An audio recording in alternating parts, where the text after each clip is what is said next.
السلام عليكم ورحمة الله وبركاته. معكم عمر الشاعري من قناة كينج جيمر. ما أدري إذا وجهي باين لكم ولا لا.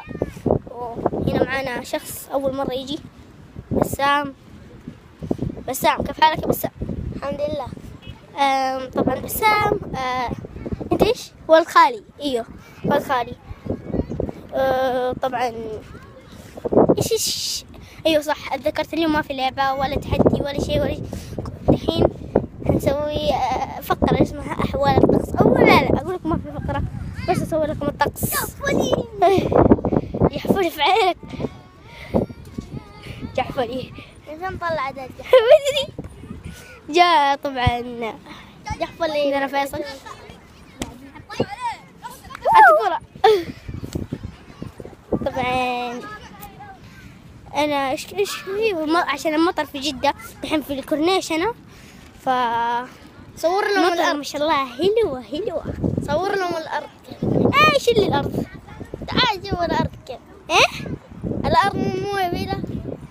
يا شيخ مرة دحين الأرض في لها وفي لها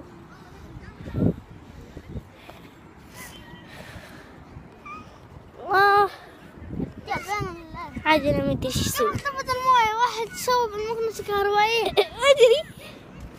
هي أصلا شوية بترجع يمكن. هذه شكلها من هذا صح؟ يب طبعا انتوا الحين ما حوريكم شيء لما احصل شيء كويس. نقول نسولف لما يجي مطر. انه ما ادري ايش حسوي.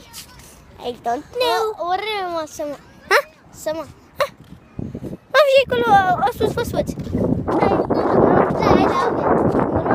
البحر. وريهم البحر. يلا جارث بالهلوب.